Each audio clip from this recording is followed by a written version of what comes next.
Welcome to Self-Care Secrets. I'm your host, Jaime McFaden, and this podcast is where you will find the tools you need to enhance your well-being one step at a time. In this podcast, I will interview some of the most inspirational humans I know and share their story with you. I'm your host, Jaime McFaden. Let's dive in and learn today's tips on self-care secrets. All right. Welcome back to Self-Care Secrets. I'm your host, Jaime McFaden, and today I have a very special guest. It is someone who I recently had the privilege and honor of actually meeting at a mastermind. She is a world-class transformational guide. She's a speaker, holistically trained international healer, and she combines science and spirituality, which automatically just drew me 10 times deeper to her. She is not only that, she's a beautiful ray of sunshine. If you're watching this video, you will know exactly what I'm talking about. She spreads light in the world on her Instagram and all over. And I'm just so happy to have her here with us to spread some light and energy here. So Sharon Land, thank you so much for being here. Oh, Jaime, what a wonderful introduction. Thank you so much. And it's such a joy to be here. I'm so excited for the conversation. I am so excited as well. So we're going to dive right in. You and I met not too long ago in Dallas at the mastermind with Amberly Lago, which was just so powerful. Right. Mm-hmm. And we both connected, and I said immediately, I'd love to get you on my podcast. Let's do a pod swap, this and that. Then I started to do a little rabbit hole learning about you. And I just really felt just not just so intrigued, and really just wanted to dive in and ask you, how do you combine spirituality and science in what you do today? Clearly the world needs more of it. Mm-hmm. Yeah. So it's really interesting because if we look at some of the people who were very successful in like the social media space, especially, right? But even beyond that, they've really led with the science aspect, right? Where it's all about the clinical studies, and we're talking about, all of the psychopathologies of, what happens during lifespan development and all of that stuff. But I, in my usual form, started the opposite way. And so when I was, very, very young, actually, I was raised by, parents who were, practicing different varieties of the Catholic religion, right? So Presbyterian, Methodist, and Christian, and all of that stuff, Roman Catholic. And so I at a very, very young age, started to become very curious about other methods and ways that people can connect to. In my mind, at that point, it was only God, right? So when I was 9 years old, my sister and I had a paper route. And when we first collected our money for the very first time, we were like, oh yeah, this is really great. And my mom's like, where do you want to go? And we were like, we want to go to that record store that's in the town that was right next to us. And so we went into this record store. It was like one of those old classic, I'm old, right? I'm age wise, I'm 54. So like, this is like in the 70s, right? So we go up like the creaky stairs, and they have all of the vinyl and all of this stuff, right? And so we're searching and we're searching and we're searching, and my sister's picking out like Barry Manilow and the Eagles. And I'm in the corner looking at all of these like magazines and books and tapes on like out of body experiences, like the cassette tapes. And so I picked up, and I paid for with my very first, income, out of body experiences on a cassette tape, and Buddhism. Wow. A book on Buddhism. So that was when I and when I listened to that tape, I laid on the floor. So, back in the day, the speakers were bigger than our furniture, right? For sure. And they were actually our furniture. We had like, plants on them and all that stuff, right? So I would lay on the hardwood floor right in front of the speaker and participate in this guided meditation, right? Wow. At how old were you? 9. 9. Right. Wow. And my mother would walk in and she'd be like, because she was so straight laced and just like really, and my father, like he wasn't even, and so my sister didn't want to have anything to do with me. So I would just lay there. Right. And I was just like listening to this, and it was like home. I felt like I was home. And I thought, wow, this is really, I want to go home as much as possible, right? I wanted to feel home as much as possible. So through reading the books on Buddhism, it made so much sense to me. Some of the things that I was trying to metabolize and experience in my life, because I had a very traumatic and troubling childhood. And, on the outside, the exterior, things looked great, right? However, on the interior, things were really, really, it was like World War II. Wow. And so it really helped to provide a sense of belonging outside of the family system for me that actually saved my life in so many different ways. So that was the beginning of my journey. And so obviously I didn't stop at Buddhism, although that's still very much a part of like what I embrace and what I practice. But I just continued to dig and I continued to experience. And to my mother's credit, she would take us to all different types of churches. And I went, to synagogues and all of that stuff. But, within, some parentheses, right? Right. But continued to dive into all different ways of celebrating something bigger and greater than ourselves.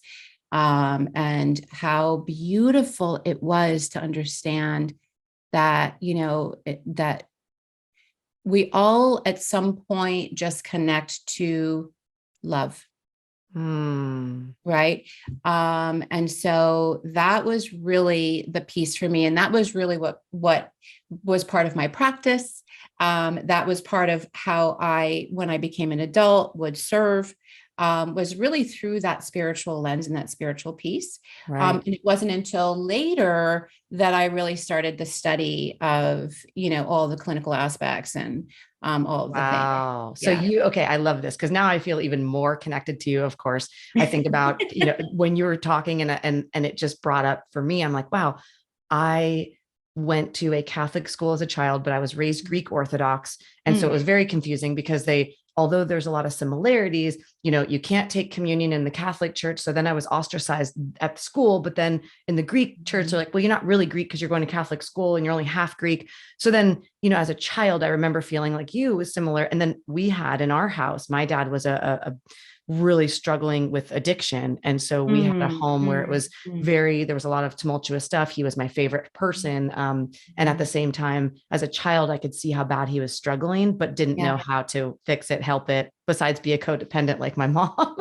And so anyways, through the years and through all this, I have to say that my personal spiritual journey is really one of the catalysts of what allowed me to be powerful in situations when I was so weak. And so hearing you say that, I think it's really important for the listeners right now to understand that, we live in a world we've all experienced the last couple of years together globally. And I think that right now, the unfortunate thing I see is people are feeling isolated, alone, lost, kind of like reminds me of when I was that little girl and looking for something. And hearing you say that and knowing what you do in the world, I just want to, first of all, thank you.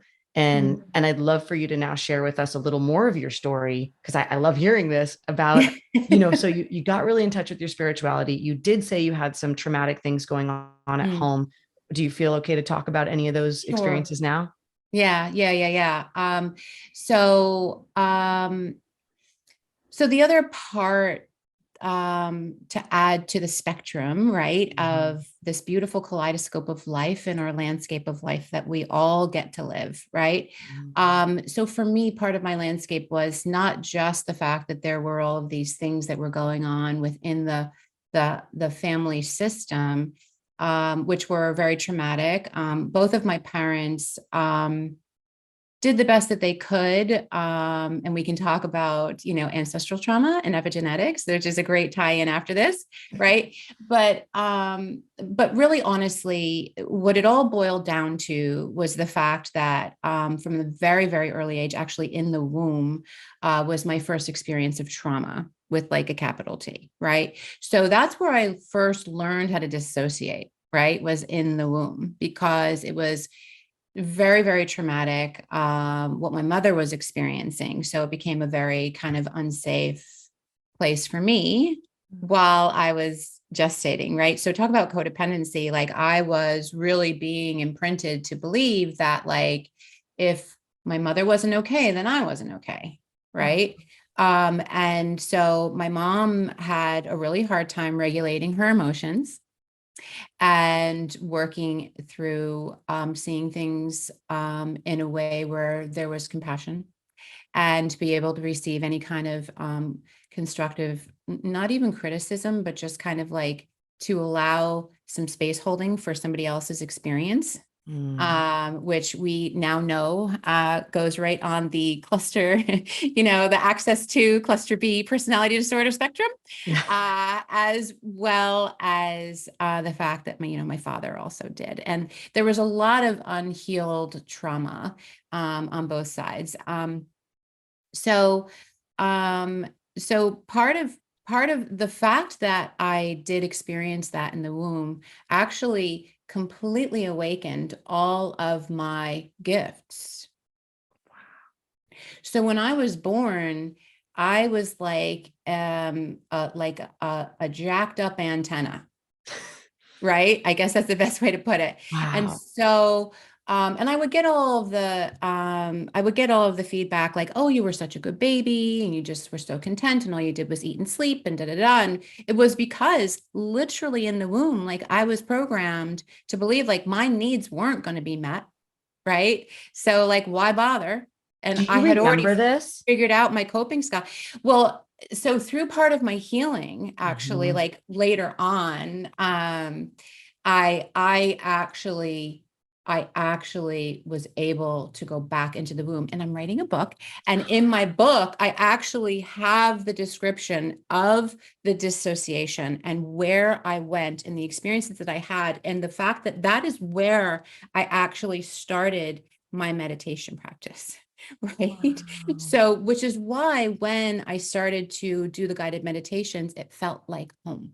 Yes. Right. Wow. You've So, been tapped in from before you were even in this plane. And you and I, that's another synergy we have. We'll talk about that later. But yes. yeah. Yeah. Tapped Wow. in, tuned in, and turned Yes. on. Right. So, Yes. The antenna. Back to the antenna. back to the antenna, right?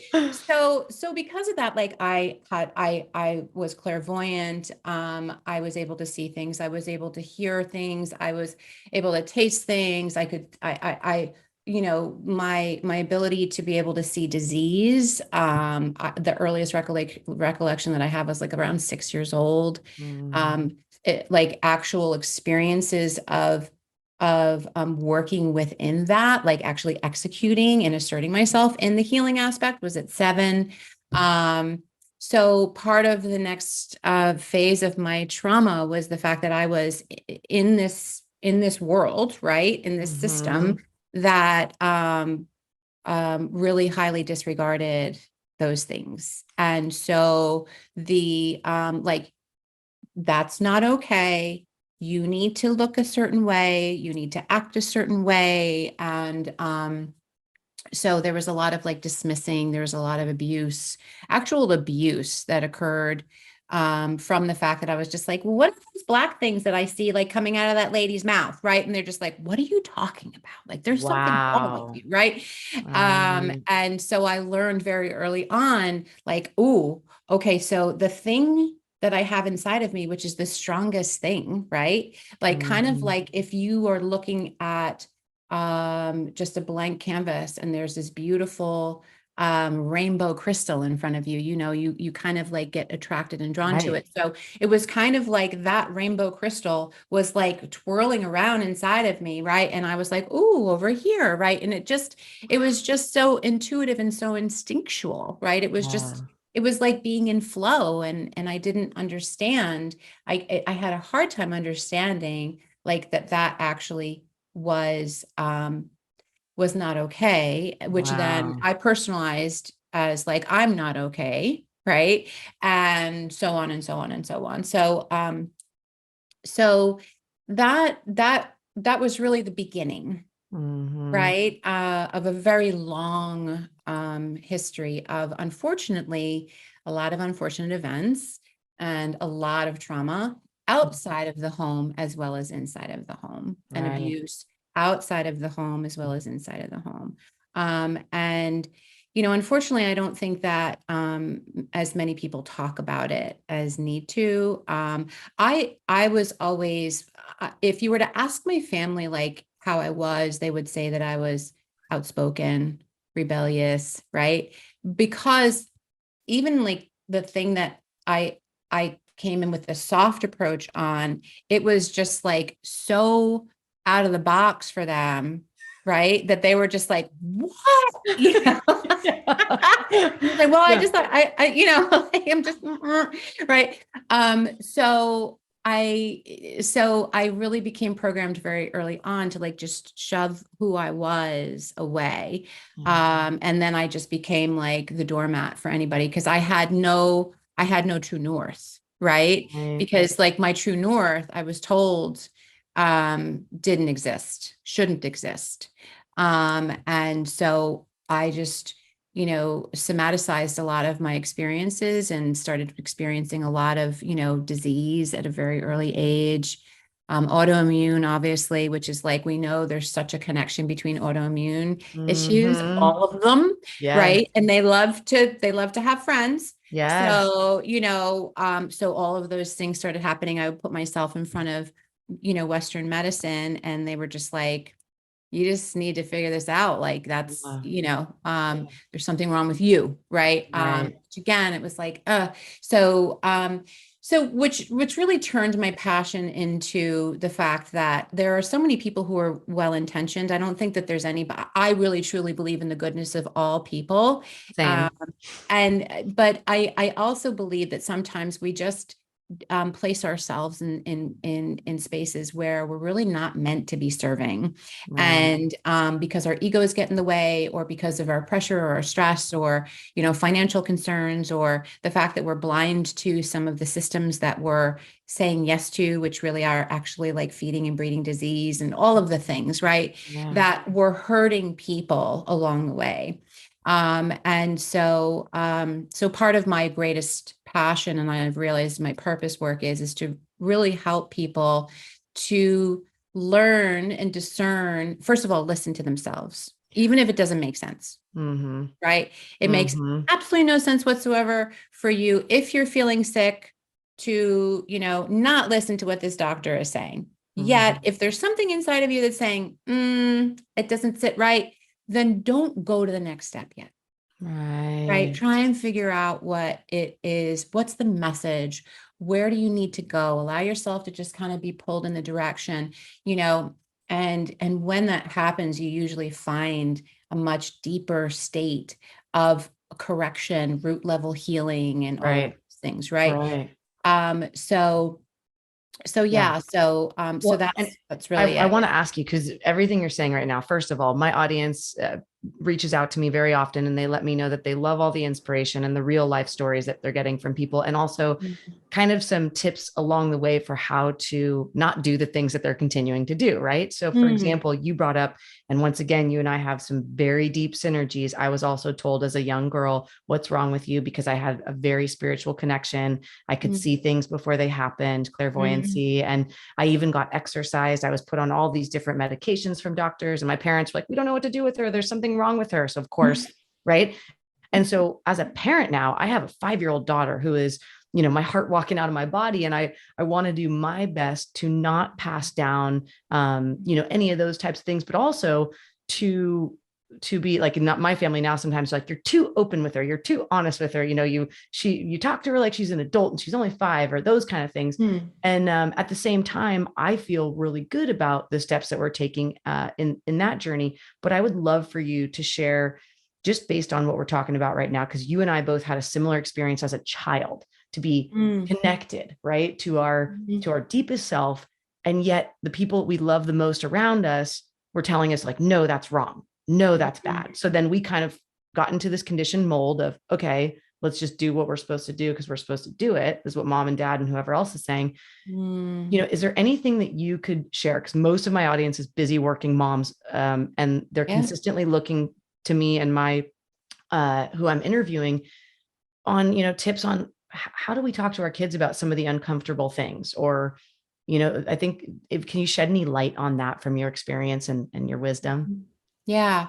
So I think that the first thing is we'll talk about mitigating harm, right? Because I think that the most important thing that all of us, whether it's as a professional or as just a parent trying to figure stuff out, um, is the fact that we don't ever want to make the person, or in this case, our child, wrong, Right. right? And so I think a lot of times we have to be really mindful of our language, Mm-hmm.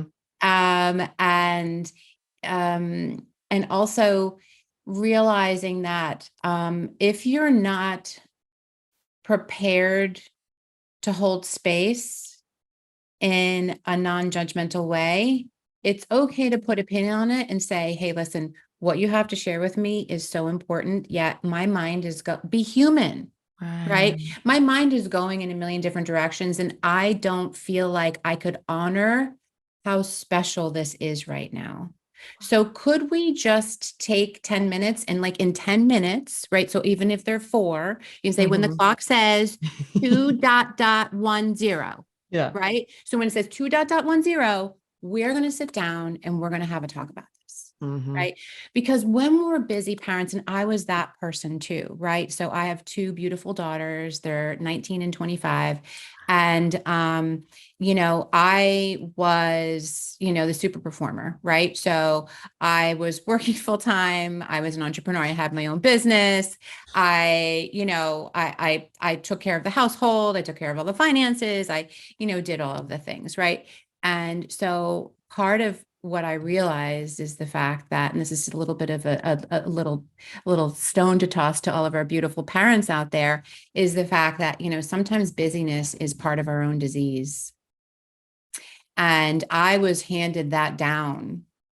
I was taught that busyness means that you're worthy, and it's not. Okay. So that aside, to create that space and really say, like, you're important and what you have to say is important, right? And because of that, I want to ready myself for that conversation. If you can't do that, then take a couple of breaths in and out. Try not to allow the child to see the fact that you're like distressed, right? Mm-hmm. And then say, I'm really curious about that. Tell me more. Yeah. Right? Instead of, well, what do you mean? Did Mm. something bad happen? Well, what did that person say? And then we're trying to figure out, like, okay, how crazy does everybody else in the world think that my kid is because they're, going to school with their face half painted blue and, they're dressed like a Native American, right? Like, okay. So, what did the teacher say about that? And how did they, no, no, no, no. What was your experience in that? Mm. Right? Tell me what your experience was in that. And tell me then what you were thinking because of that experience. And then how are you feeling during that time? And then, like, well, so what is it that you need right now? How Mm. can I best help you right now? Right? Those three very clear steps Yeah. help make the difference between shame and blame, making it a personal thing, something Mm-hmm. wrong with you, and really allowing that beautiful young human being to show up at whatever age they are. Show me who you are by showing me how you're experiencing the world, Mm. right? Wow. Yeah. Thank you so much for sharing all this because I feel right now it is so imperative. I talk about with all my clients, everything is really based on awareness, clarity Mm, to who we are and mm, taking that time instead of being so busy, even if it's 5 minutes a day. And that's why self-care is so key. And I think it really does. I see it in my daughter every day because she's so present. She's really, really present in each moment. mm, Right. And I think that that's something I'm just cherishing and soaking that because I'm thinking, wow, the children really do teach us so much when we're able to listen. mm, However, as adults and through our childhood, we're conditioned the kids, well, they're the kids. They don't make the decision. They don't know what they're talking about. They don't, we're all, I think in this little box of conditioning. And yet then we spend all these years deconditioning, unlearning a lot of these negative patterns that we had.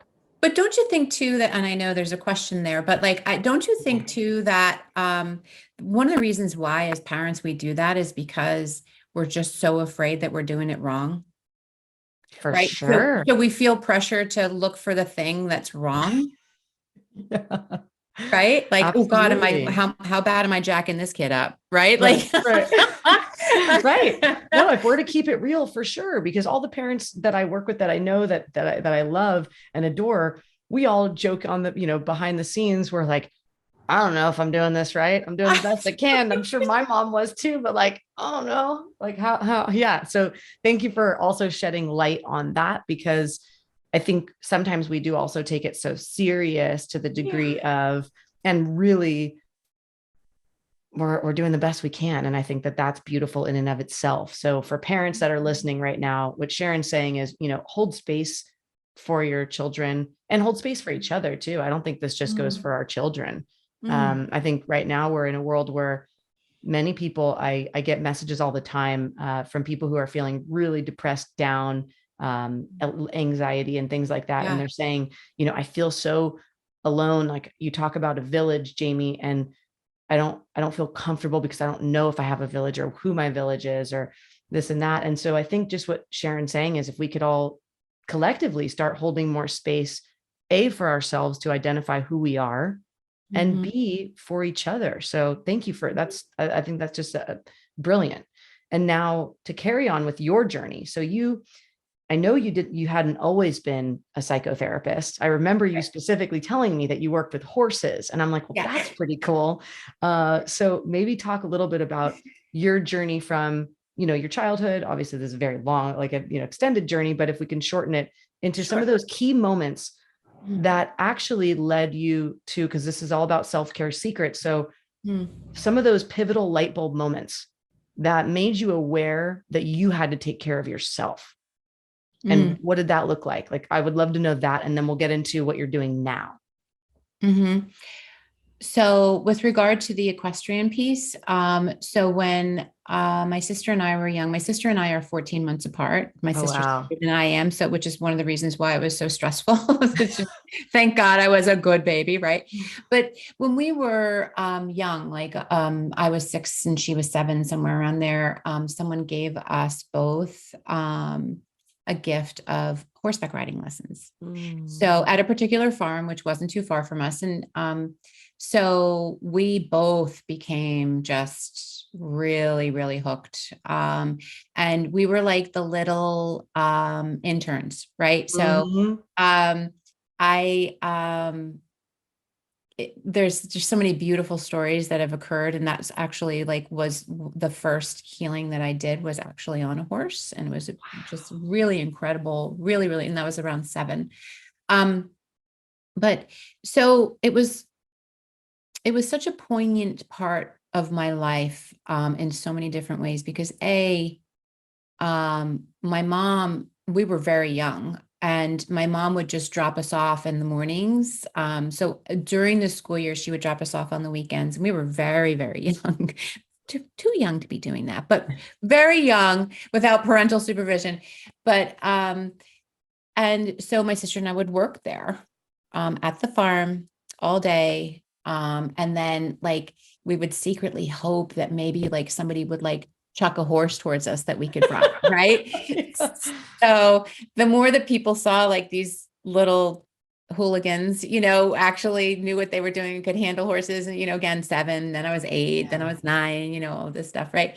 So, that we started to, some of the people there would allow us to, handle their horses or work with the horses or, do whatever. And we both at a very young age were helping to train, so when I was like 13, I was already like teaching people. And, I was giving, again, probably not super responsible, but I was giving I learned how to do like IV injections. At 15? How to give like pills. And it was one of those like, whoop, those pill things. Down the hatch. exactly. And then my trainer walked up and she's like, so-and-so needs whatever. And I was like, okay. And she's like, she handed me this thing and she was so dismissive, and it was interesting, right? So she was Wow. really not a very warm, cozy person. And so she Yeah. would just be like, here, figure it out. Right. And I was like, okay, and I'd be like standing there looking at the horse would be looking at me, and I'm like looking at the thing and like, how the heck am I going to get this in there and then in that? Right. Like, okay, we'll figure it out.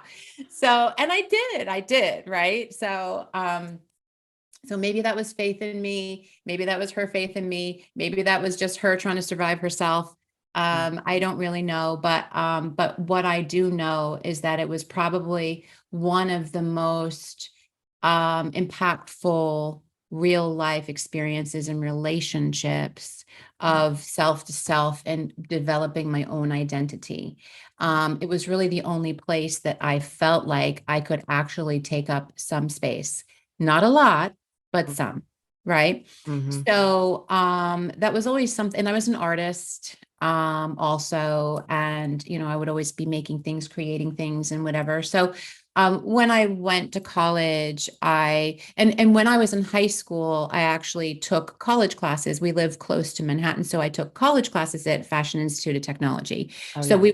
I would commute into the city and attend the college classes while I was also going to high school, and learned art for merchandising and all of this other stuff. So I was like, oh, I know exactly what I want to do. I want to be an artist and da da da, and did all of these um, scholarship competitions, and was looking at all of these different places, and they were all in the city. And so it was like that was the way I was going. And then all of a sudden I was like, wait a second, this means I have to live in the city. I was so afraid. I was so afraid. I couldn't get out of my own way. So Wow. I decided to go to a local community college, and fast forward to decided then I wanted to change my major into Mm-hmm. something that I truly felt like was a little bit more sacredly held, which was the equestrian industry, which, ha ha, it's not, right. It's a very, very cutthroat, very, very competitive field, right?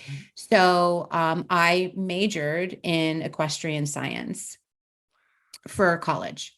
And long story long, decided that I didn't want to, after earning my 4-year degree, go and, go to Europe and do the same thing that I was doing when I was 10 years old, which was shoveling poop Oop. and, like grooming a horse, which I Right. loved doing, but like, I felt like I had really already put in my time and I Yeah. didn't want to do that. So I ditched that, although I really had 4 years of great experience in that, because I met and worked with the best riders and trainers and the chef de of the U.S. Olympic team. Just a lot of Olympians then and now still, and really rubbed shoulders with a lot of incredible human beings as well as equestrians, horses, Wow. right? So equines.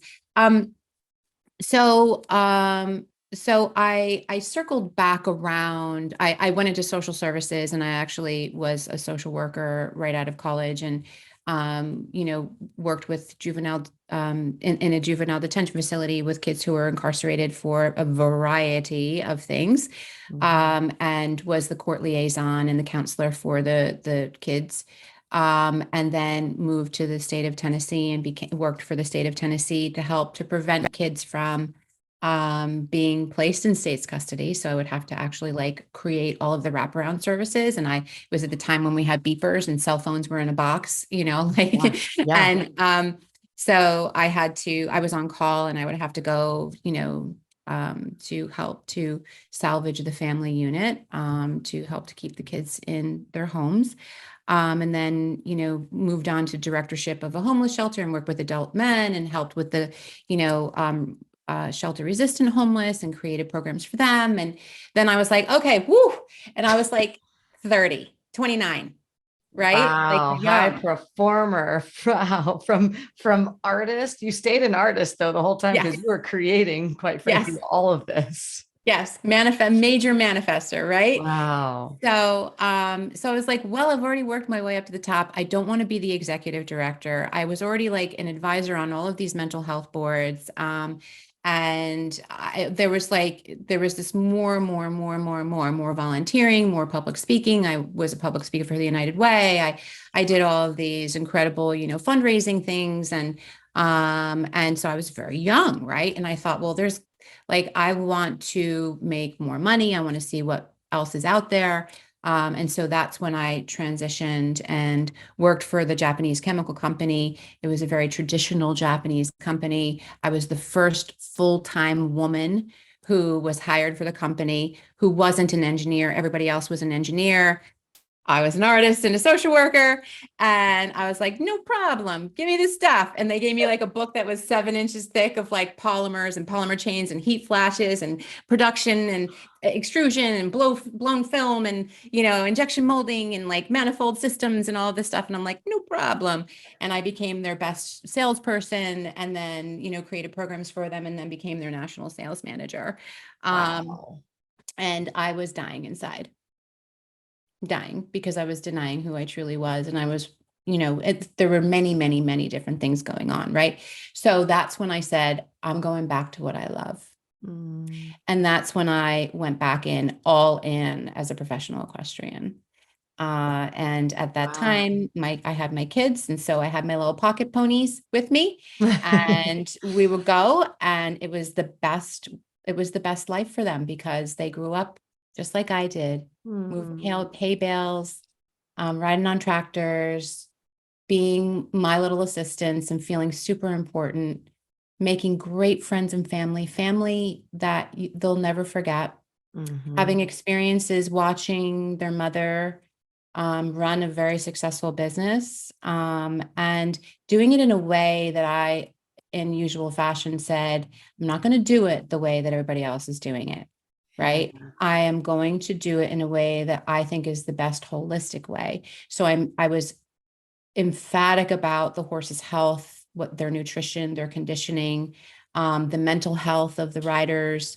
We did a lot of yoga on horseback, balancing, all of this stuff, made them fit in all different ways. And it really translated in our performance because we would go on the show circuit and, it was a really beautiful experience. And then that's when I went into performance coaching for professional athletes and so on and so forth. And, worked more with somatics and, it all just starts domino affecting from there. Right. Right. Oh my goodness. Okay. Thank you for sharing all that. So we're going to get to your new program in just a moment, but before we get there, because I want to talk about that, before we get there, I want to know, for someone that's listening right now, what would you say, knowing this journey? Now they've heard a little bit about your journey. I hope that they are now looking in the show notes, going to follow you. Go follow Sharon Land on Instagram. Go check her website out. She's got a podcast that's incredible.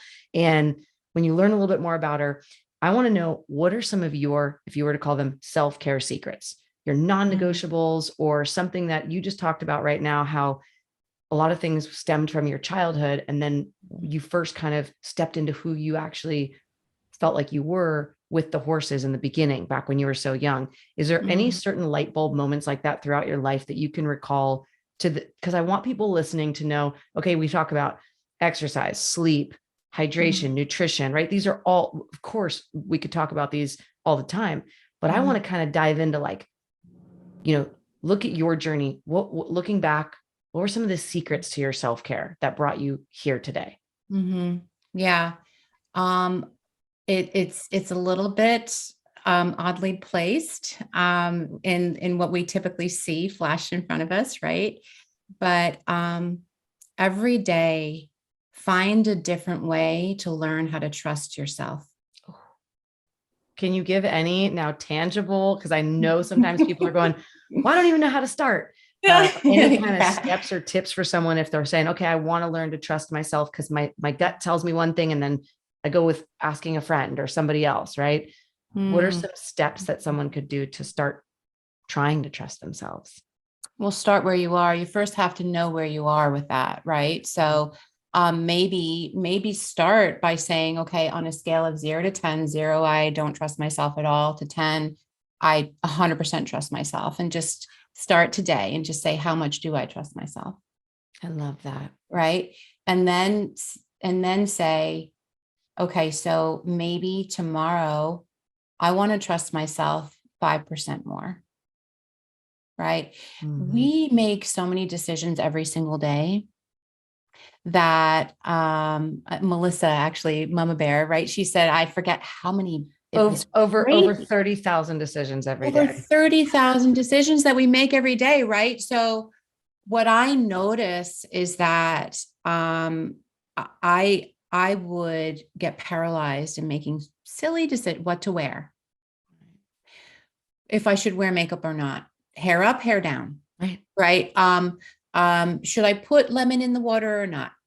So just notice when you feel that little resistance, like, I don't know, just, okay. So that means that we can lean more into trusting ourselves, and not be so attached to the outcome of the decision. Right. So, Yes. I think about my daughters and how, I wasn't a perfect mother. However, there were certain things that I really always wanted to allow them to experience for themselves, and that was self-trust. So I would say, well, how do you want to wear your hair today? Do you want to do it yourself? Yes. And they'd do it, and it would be all sorts of rat nested up. And I'm just like, are you happy with it? Yes. Okay, good. Wow. Right. Yeah. And so, like, for me, I didn't have that. Right. So there are so many different aspects that I realized that I have to continue to still work on learning to trust myself. So there are plenty of opportunities for me to do that. I think we're so consumerized, right? Everything is Yes. in the package. And Yes. so, like, I would love to be able to deliver, like, do these 3 things, right? But honestly, Yeah. everybody is so unique in how they arrive today. Like, everybody, all of your beautiful listeners and community that you have, like, I want to see them for the beautiful, like, shiny diamonds that they are, and let themselves see themselves that way. And then that way, when they learn their own self-trust, they can show up and not be a consumerized package, something that somebody wants to wrap their brain around and be like, oh, so you're that. Okay, great. And then not want to know more about you. Right. Like, I don't want to be categorized, right? I want to be Sharonized. I want you to be Jamieized, right? I want you to be like, I am me, right? And here are all the different ways that I am me. Wow. That was very powerful. And I think everyone needs that reminder, because we are in a world that is consumerized, materialized. We've got reminders. I joke about this sometimes. I actually recently stopped wearing my Apple Watch, because I'm like, I was doing it because I ping my clients sometimes, like, oh, good job, I see they did a workout. And I'm like, oh, great. But I realized, I'm like, I was not disconnecting at all. And there was so much of me that I know I need to disconnect at least once a week from everything to be back in touch with myself. Like, that's a non-negotiable for me. Even when some people are like, well, I might need you. And I'm like, no, you can wait till Sunday, whatever it may be. And when I finally put my line in the sand and realize, like, we wear these things that tell us breathe, drink water, eat, sleep, this, that. And I'm like, wow, it's fascinating that so many of us, and that's why I'm so thankful you just brought that up, because it sounds so simple, and yet for so many of us is very challenging, because we're cluttered with all these things that, when we don't even know if that's ourselves actually talking to us. And so I love what you just said. Sometimes, like, listen to that whisper. For those that are listening right now, if this is resonating with you, when that whisper, or that little, like Sharon said, that little jolt of, like, why am I having this? Okay, listen to it, see what it's telling you. Right. And start to value that, because we are all valuable, and we are all whole as we are. And just like Sharon said, circling back, this is about love. We are all lovely beings. We are all, think about, I'm so thankful today that you brought up your younger self, because I think so much of what we do today is an effect of what, we were when we were younger, for better or for worse, or any of it, but we are still whole Yeah. as this being right Always. now, always. Always. And to anyone, I mean, I know right now a lot of people, Sharon, are struggling. I mean, I'm sure your business is booming in every which way possible. All of my therapist Mhm. friends are like, can you go get your degree in this, because we need more help. There's too many people that really need access to these types of things. So, I want to thank you. And then in addition to that, you work with some really high performers, and as we know it, high performers, we go, we push the pedal to the metal. We're creating new ideas. We're coming up with new things. So can you talk a little bit about your new program? Because I'm so stoked about it. I thank you. Yes, I would love to.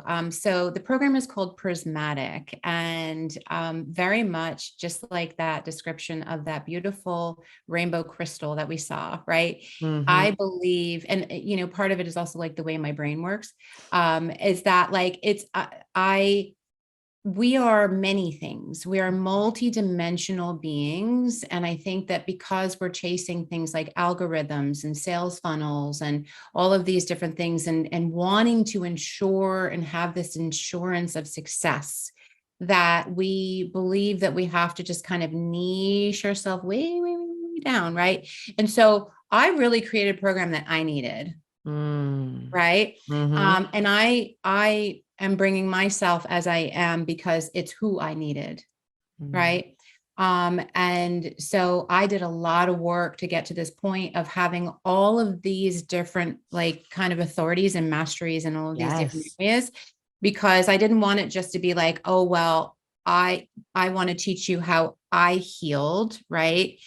And have it be, again, that one size fits all situation. I want to be able to meet you where you are. And it's not just about healing, it's about success. It's about being able to show up in your full expression in the world, no matter where you are, so that you actually suffer less.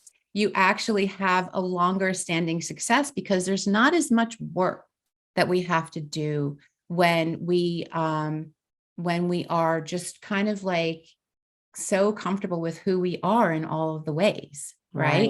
Mm-hmm. So the Prismatic program is a 3-phase program. The first one is it's everybody has to go through the first one, which is a 6-week kind of deep dive, roll up your sleeves. And we toggle back and forth between the personal aspect and the professional aspect. So I help people who we see on the silver screen, who we hear in our ears, right? On all different, levels, Yeah. who we see performing out on the field, who we see performing music, or who we see motivating other individuals, right, out and doing great work in the world. And so we just help to remove some of those things that are those maybe potential inner conflicts, or things that they might be seeing or showing up in their lives where they don't want that to be anymore. And they've realized that it's not a them thing, it's really a me thing. Mm-hmm. And what I can say is that most high performers, and I was this way too, is that sometimes we feel like we need to be something or someone else. FOMO and imposter syndrome Right. is thrown Uh-huh. around all of the time, right? So we can be very successful and also be suffering deeply, right? So it's not saying that that's the only individual who I serve, but like that's part of it, right? Right. So many people who are at those higher echelons are also suffering in their personal relationships, or maybe they're Wall Streeters who are having panic attacks in their office because, like, they have leadership trauma, right? Mm-hmm. Such worry over the fact that, like, I'm going to make this decision today that's going to affect millions of lives tomorrow, right? And to help each individual really get super solid with who they are, so that they really feel that ability to make those decisions and realize that they're an instrument in all of this. And it's not just a them thing. It's a we're all connected. We're all links in the chain, right? And we all are here to do our jobs. And it's not necessarily that, like, it has to be perfect in the outcome. It's just that you have to show up as your full self so that Mm-hmm. we get the outcome that we need. Amen. Right.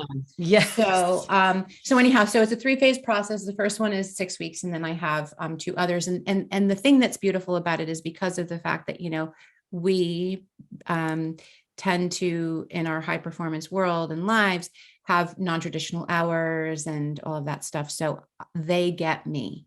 They get all of me, access to me. We're on the phone Sunday night, Saturday morning, Right. and I send, customized meditations, or I do soul retrievals. I do whatever, wherever the person is, we can get out there, right? And we Wow. can She help to just do tapped some into stuff. soul retrievals Yeah, yeah, here. We want to know yeah. more about that. Yeah, yeah, She yeah. gets deep. All right. Clearly Yeah, we she get gets deep. deep. Yeah. So, and that is your prismatic program. You Yeah. also have your podcast, Thrive with Sharon. That is Mhm. sensational. If you haven't listened to it and you're listening to this right now, go on to Spotify or Apple, wherever you get your podcast, go subscribe to her podcast. It is wonderful. She gives so much value and information. She interviews incredible people who will also do the same. So, Sharon, as we wrap this one up, what are some final thoughts or final words that you would like to share with the world today? Hmm. Well, first of all, Jamie, thank you for having me. It's been such a great conversation. I just I'm so happy to have the space to share more about myself, and so I'm always so grateful for that. Um, and I think that the most important thing that I would want everyone in the world to know is that we do best and we thrive in safe spaces. So clarity creates safety. The more clear we are on ourselves and the more clear we can understand someone else, the better we can actually connect and relate to one another.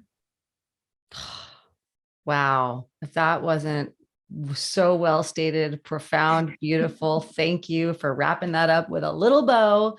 And for those that are here with us right now, be sure to subscribe to the podcast. Send us some notes. Let us know how you like this. And hopefully I can get Sharon back because there's so many other things I want to ask her about.